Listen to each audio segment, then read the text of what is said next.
No vídeo de hoje falaremos sobre a Vale, essa grande mineradora do Brasil, que esteve no noticiário recente por motivos não muito bons, e a gente vai analisar os indicadores e ver se vale a pena investir de fato na Vale. Se você gosta do nosso conteúdo, deixe seu like e se inscreva em nosso canal, isso ajuda muito a divulgação do conteúdo.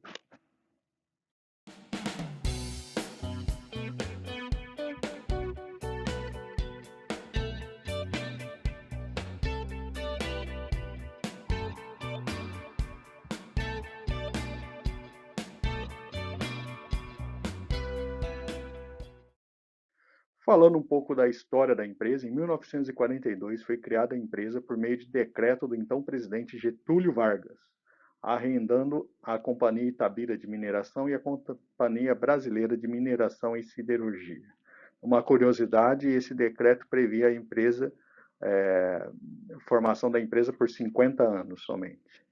Em 56, ações da Vale, até então a Companhia Vale do Rio Doce, começam a ser negociadas na Bolsa do Rio de Janeiro.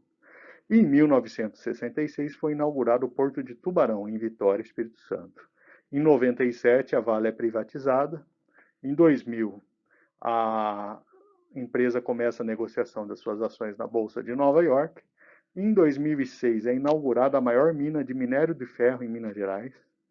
Em 2019, a gente tem o rompimento da barragem de Brumadinho, em Minas, num episódio triste aí da história da companhia.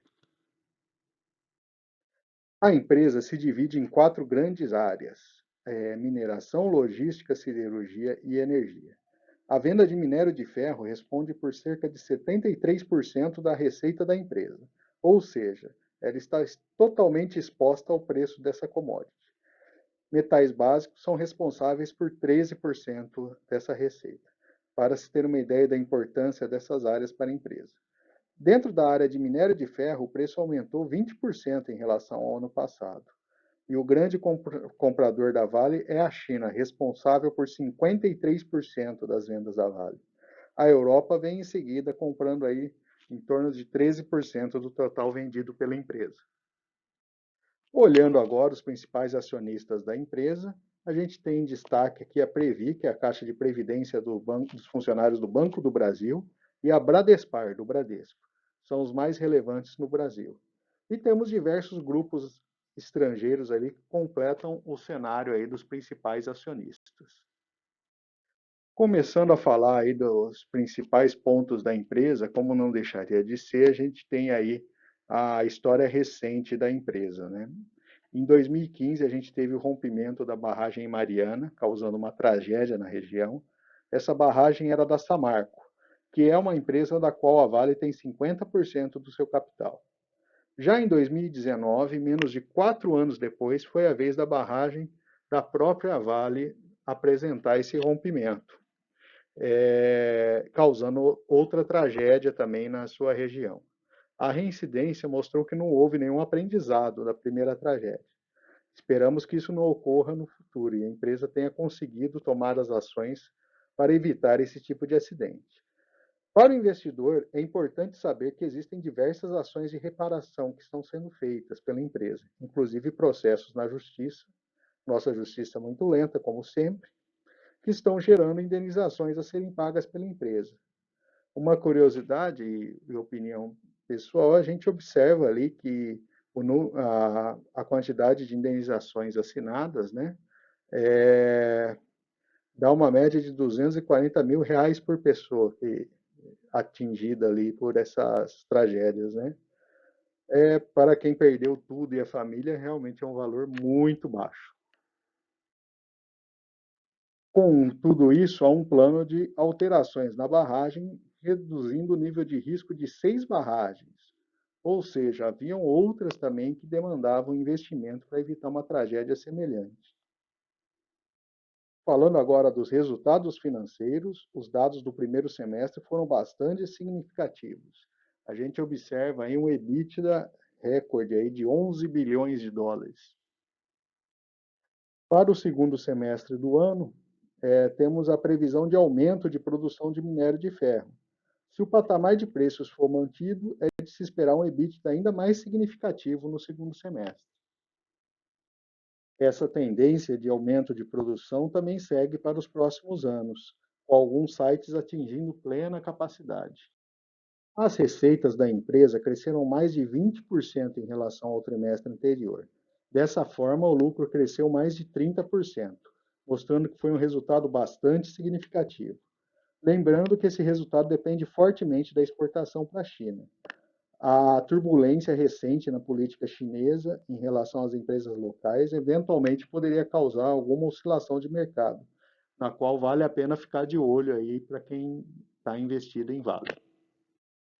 De maneira um pouco mais detalhada, vemos de fato o impacto que a gente teve no nível de receita e no nível de lucro da empresa, comparando aí com o trimestre anterior e com o mesmo período do ano passado. Exceto nos anos de 2015 e 2019, quando a gente teve os acidentes com as barragens, com prejuízos, todos os outros anos foram apontados os lucros da empresa. E para se ter uma ideia de como o resultado deste ano tem sido significativo, a gente observa aí o valor bastante alto aí no resultado de 2021. A relação preço por lucro está no mesmo patamar mínimo lá de 2011, ainda refletindo o resultado impressionante que a gente teve no lucro da empresa. O ROI, evidente, aumentou significativamente também, mas vale a pena observar que esse mesmo impacto do preço do minério de ferro e aço levou ao ROI também impressionante no caso da CSN Mineração. Já em termos de dividendos, a empresa tem sido historicamente uma boa pagadora de dividendos. Agora, em 2021, com esse resultado impressionante, também reflete aí no ganho para o acionista da empresa. O dividend yield também reflete esse resultado, chegando aí a 9%, praticamente o máximo aí desse histórico recente que a gente observa. O valor patrimonial da empresa tem apresentado também crescimento significativo nos últimos anos, como a gente pode observar aí nesse gráfico. Já a relação preço por valor patrimonial está próximo às máximas históricas, indicando que o preço deveria estar um pouco mais baixo aí para representar um ponto interessante de entrada por esse indicador. Avaliando agora a dívida da empresa, vemos que a empresa tem caixa para bancar toda a sua dívida. No entanto, é importante observar que existem provisões aí, principalmente para Brumadinho e Samarco, chegando aí a mais de 9 bilhões de dólares. Este cenário de real depreciado, de certa forma, favorece também essa relação de dívida por EBITDA, chegando aí na casa de 0,5, uma vez que o faturamento da maior parte da receita é em moeda estrangeira e os compromissos para a recuperação da área são em reais. O valor das ações está próximo a R$ 95. No entanto, na previsão dos analistas, a gente vê uma certa divergência, curiosa até. A gente vê a média apontando aí para uma perda de 73% do valor das ações e 7 de um total de 8 analistas recomendando compra da ação. Aparentemente tem alguma coisa muito errada aí com essa estimativa. Calculando agora o valor intrínseco da ação, considerando a fórmula de Graham, a gente tem aí com o lucro por ação bastante relevante que a gente teve aí, né? A gente chega num preço de R$ 123,70, que é basicamente aí cerca de 30% maior que o valor atual. No entanto, é preciso verificar se esse patamar de lucro é sustentável e até quando é sustentável, né? Avaliando um pouco agora o investimento a longo prazo na ação, em nenhuma situação de investimento no qual a gente simula investimento por 1 ano, por 5, por 10 anos, lógico que a gente está olhando só o passado, em nenhuma situação foi um mau negócio. Mas, considerando alguns momentos de queda da ação, como após aí a crise da pandemia, no ano passado, com lockdowns e impacto nas cadeias de suprimento, e também lá naquele período lá, depois de 2015, com o rompimento da barragem da Samarco, com os valores das ações despencando, a gente observa aí ganhos bastante significativos em termos de valorização das ações.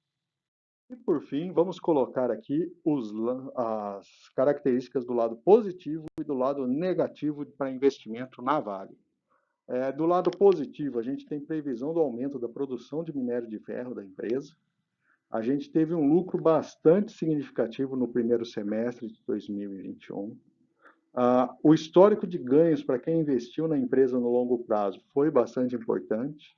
Ela é sim uma boa pagadora de dividendos e, mesmo com provisões de pagamentos e ressarcimentos pelos acidentes causados, a dívida e os compromissos da empresa estão sob controle.